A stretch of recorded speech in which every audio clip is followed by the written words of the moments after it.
आज का टॉपिक है electric field of line integral of electric field. हम इसमें वायर ले लेते हैं, फटाफट वायर ले लेते हैं। एक वायर ले लिया, हम पर इलेक्ट्रिक फील्ड परपेंडिकुलर है, ठीक है, पॉइंट पी पर। इसकी डिस्टेंस डीएल मान लिया इसमें, एक एरिया ले लिया, एलिमेंट ले लिया, इसको डीएल हो गया। उसका डिस्टेंस, उसका एंगल कितना होगा, डिस्टेंस बोल रहा है बार, एंगल हो जाएगा D theta, angle D theta हो जाएगा। और हमने क्या किया, पॉइंट थीटा मान लिया, डी थीटा क्या थीटा मान लिया, एंगल तो थीटा ही होगा, और पी मान लिया, ठीक है, इतना हो गया।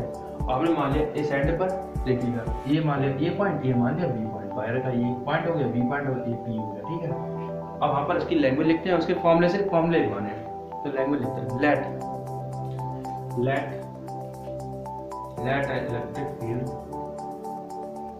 इलेक्ट्रिक फील्ड जो इलेक्ट्रिक हम लेट कर लेते हैं, इलेक्ट्रिक फील्ड है वेक्टर एग्जिट कर रही है, एग्जिट वेक्टर है वो एग्जिट कर रही है इन ए क्या है, in a certain region in the field, in है certain region in the field of free, of space मान लेते हैं, ऑफ फ्री स्पेस बोल देते हैं, या ऑफ स्पेस, लेकिन in a certain region, in a certain region of field, ठीक है, ऑफ फील्ड बोल लेते हैं, ऑफ इन दिस फील्ड बोल लीजिए, ऑफ फील्ड बोल लीजिए। कंसीडर ए कर्व, अब इस फील्ड में कर्व कंसीडर किया है, बोलेंगे consider a curve,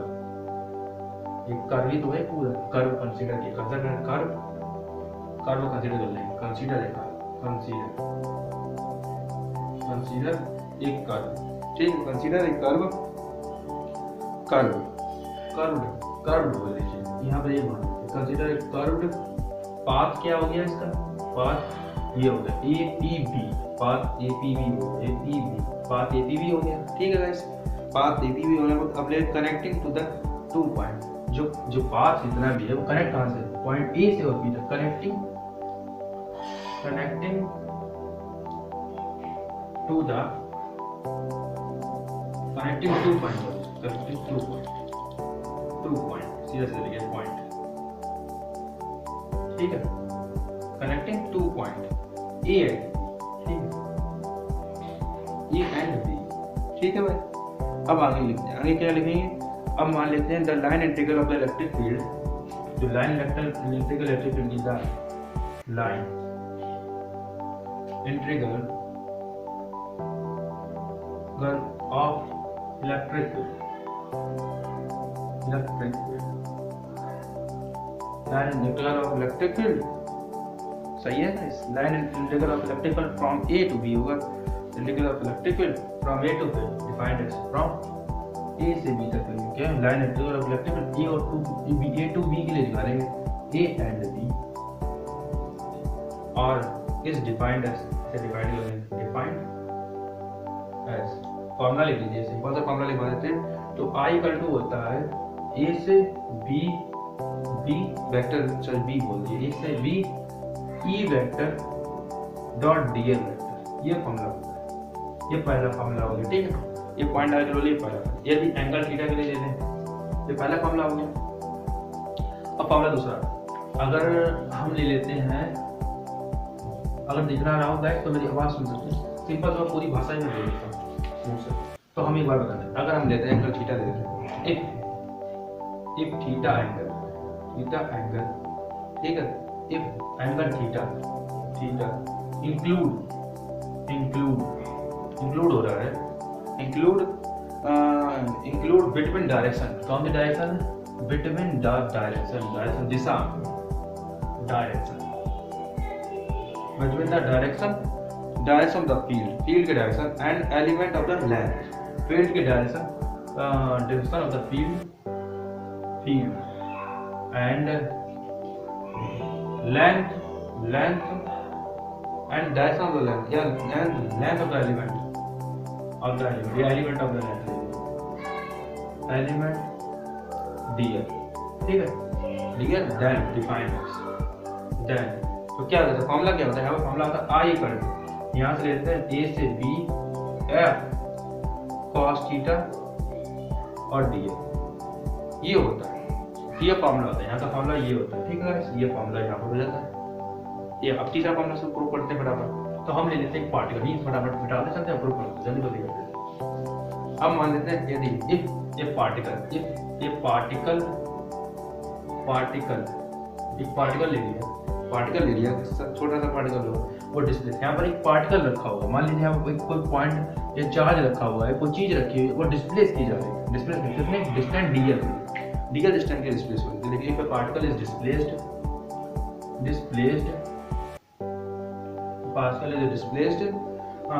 through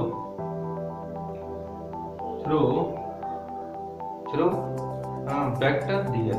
dl vector to the dl vector to in the लिख लीजिए, to the लिख लो या in the लिख लो, in the, ठीक है, dl vector in the presence of force की presence, in the presence of force, कितना f vector, ठीक है, f vector डैश आपका dl, हमें क्या लिखा ना, पार्टिकल ऑफ द फोर्स, ठीक। तो पार्टिकल में dw इक्वल टू फोर्स जब आता है तो क्या है dl के लिए फोर्स इनटू परपेंडिकुलर डिस्प्लेसमेंट, ठीक है। अब इसको क्या करते हैं, हमने अभी बता दिया है कि यहाँ पर फोर्स के लिए क्या लिखा है, पीछे लिखा चुके ना, पीछे लिखा है आई के लिए, तो हमें मालूम होना चाहिए फोर्स, अगर फोर्स dl वेक्टर है इसको वैसे लिखते हैं, अगर ये कोई अगर ई वेक्टर होता है ई डॉट dl वेक्टर तो क्या होता है ई cos थीटा dl, तो यहाँ पर क्या हो जाएगा फोर्स f cos थीटा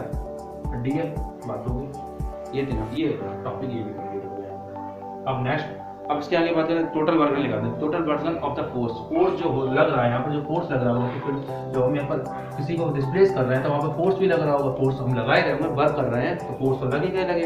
अब मुझे टोटल वर्क डन में कितना फोर्स लगेगा, टोटल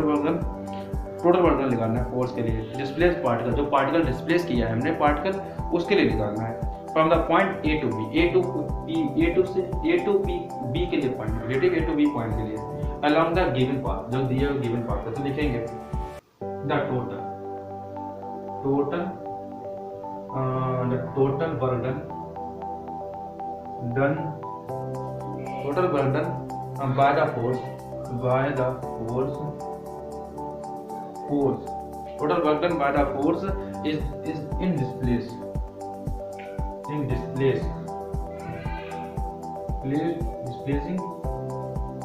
displacing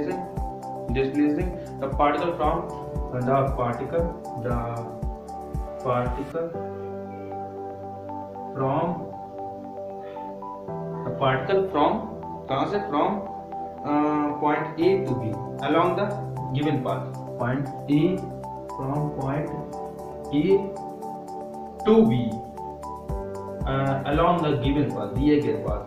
क्या है A to B along the given path,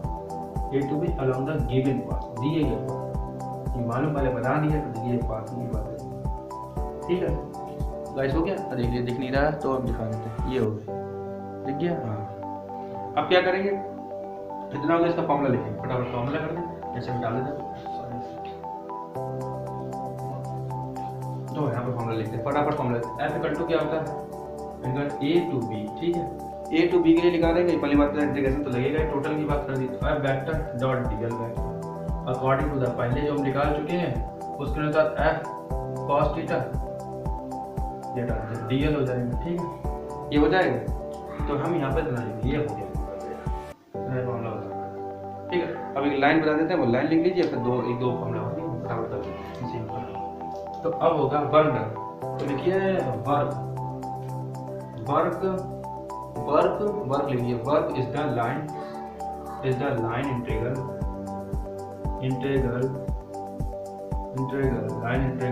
work is the line integral of the force along the given path,